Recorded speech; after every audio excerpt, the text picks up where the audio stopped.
Assalamualaikum warahmatullahi wabarakatuh. Shalom, Om Swastiastu, Namo Buddhaya, salam kebajikan, dan salam sejahtera bagi kita semua.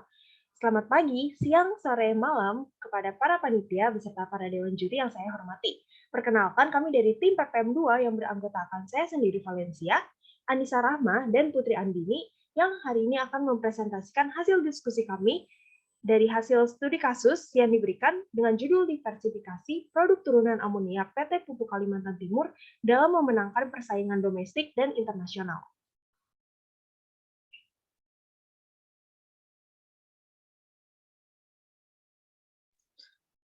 PKT atau PT Pupuk Kalimantan Timur merupakan salah satu produsen pupuk terbesar di Asia. Pertumbuhan pesaing yang tinggi membuat PKT mengalami kesulitan dalam berkembang di bisnis internasional.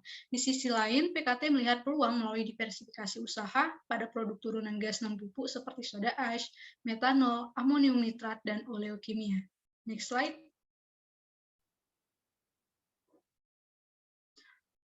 Sebelum kita menganalisis industri apa yang cocok untuk menjadi prioritas utama, kita akan menganalisis dulu sebab akibat dari alasan perusahaan ingin melakukan diversifikasi produk. Pertama adalah karena pendapatan PKT masih didominasi oleh bisnis utama. Jika dilihat dari segi penggunaan mesin, ternyata PKT masih kurang menggunakan teknologi untuk menambah value bisnis. Sedangkan dari segi perhitungan, PKT juga masih kurang maksimal dalam menganalisis kebutuhan pasar dan ketersediaan bahan baku. Dari segi internal sendiri, PKT masih kurang berinovasi dan melakukan pengembangan bisnis. Dan yang terakhir, dari segi eksternal, terjadi pertumbuhan kompetitor yang tinggi dan menurunnya demand ekspor penjualan amonia. Next slide. Dalam menentukan prioritas masalah, tim menggunakan USG method atau Urgency, Seriousness, and Growth dengan rentang nilai 1-5. Berdasarkan tabel yang ada di hadapan teman-teman Bapak Ibu Dewan Juri sekalian, dapat disimpulkan bahwa prioritas utama dalam menyelesaikan masalah pendapatan yang masih didominasi oleh bisnis utama adalah menurunnya demand ekspor penjualan amonia. Next slide. Melalui analisis internal PKT menggunakan tool McKinsey Sevens Framework, tim ingin menggarisbawahi bahwa adanya concern berupa kelabilan dalam strategi yang ingin dikembangkan oleh PKT, yaitu antara ingin menguatkan bisnis inti berupa produksi dan penjualan pupuk serta bahan kimia, namun tidak ingin bergantung pada produk amonia dan urea. Kekuatan dan kelebihan yang dimiliki oleh PKT sudah sangat baik dari sisi sumber daya manusia yang andal dan berpengalaman, sistem manajemen yang teratur dan terintegrasi, cara kepemimpinan dan berperilaku yang diikuti oleh seluruh karyawan serta keluarga besar PKT, dan pemberian kesehatan keselamatan kerja bagi seluruh karyawan agar terciptanya produktivitas serta kesejahteraan karyawan. Selain itu, PKT unggul dalam penjualan produk pupuk urea dan NPK yang didasarkan laporan tahunan PKT tahun 2020 di mana data menunjukkan produksi urea tahun 2020 mengalami peningkatan sebesar 14% dari tahun 2019. Next slide. Baik, selanjutnya, berdasarkan hasil analisis 5 quarters forces yang tim lakukan, ancaman yang ditemukan adalah permintaan yang relatif lemah terhadap produk amonia walaupun amonia menjadi salah satu produk yang tidak dapat digantikan sebagai bahan dasar pembuatan pupuk. Hal ini dapat dilihat dari data laporan tahunan PKT tahun 2020 di mana produksi amonia tahun 2020 sebesar 2,8 juta ton, namun penjualan pada tahun tersebut hanya 668.000 ton dan menurun sebesar 3% dari tahun 2019.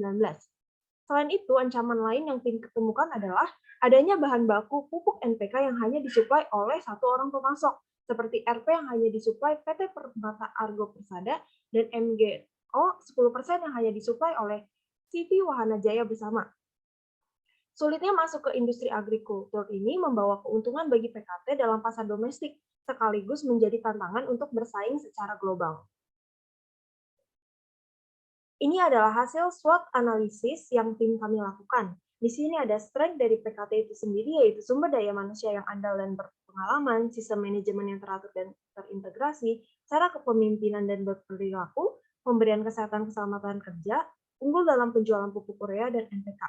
Begitu juga ada weakness, opportunity, dan threat yang kami berikan bobot dan ratingnya masing-masing.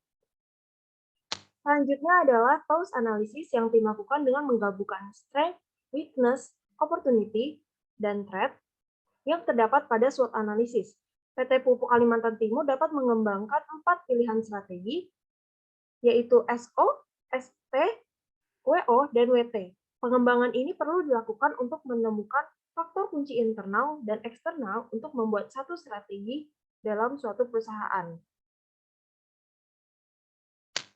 Berdasarkan hasil IE Matrix yang tim lakukan dengan bobot yang berada di analisis SWOT, PT Pupuk Kalimantan Timur berada di posisi medium average, di mana posisi ini menunjukkan bahwa PT Pupuk Kalimantan Timur dapat melakukan strategi hold and maintain yang dapat dilakukan dengan cara market penetration yang dapat dilakukan dengan memperbesar market share untuk produk atau jasa yang sudah ada dengan melakukan kegiatan pemasaran.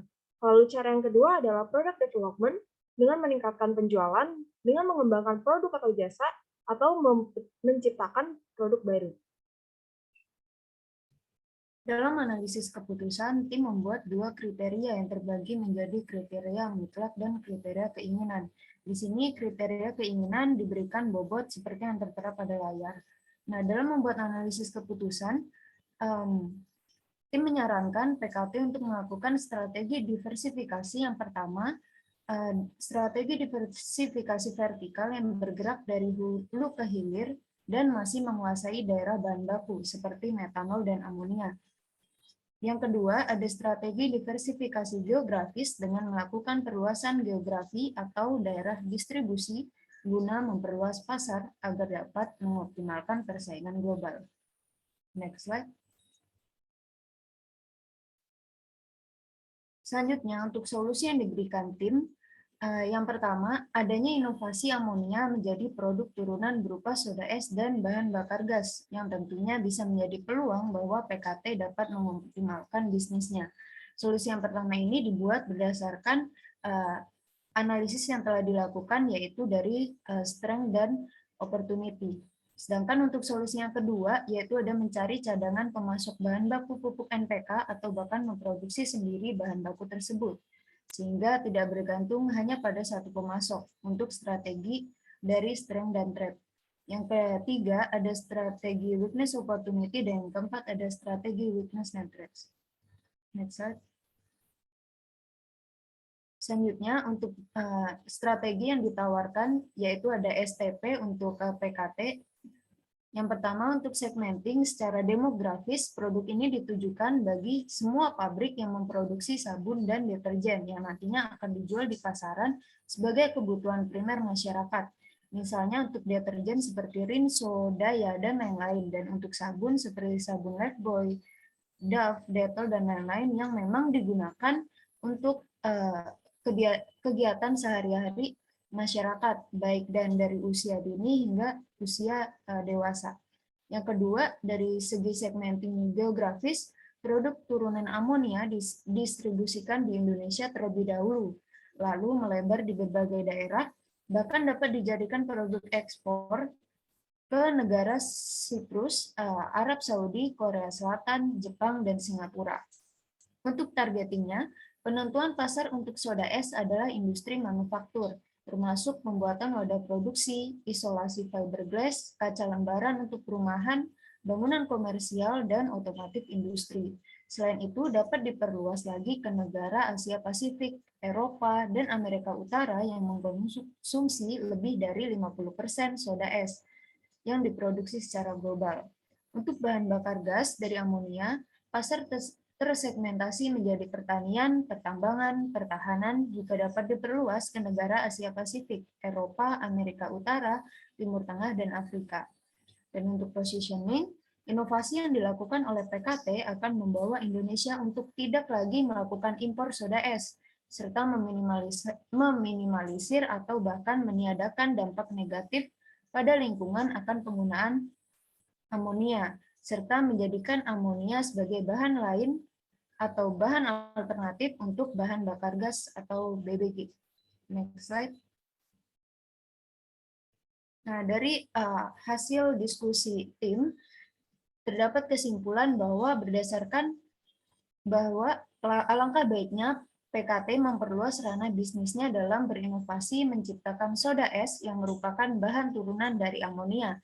Selain PKT merupakan penguasa pasar amonia bersama 4 negara lainnya di Asia Pasifik, PKT juga akan menjadi pabrik pertama dalam negeri yang memproduksi soda es. Dengan berkurangnya pengeluaran negara untuk impor soda es, tentunya PKT juga dapat mengajukan kerjasama dengan Pertamina yang notabene adalah sama-sama perusahaan milik BUMN untuk mengembangkan bahan bakar gas atau BBG yang berguna untuk bahan bakar industri dan dapat bersaing di pasar global.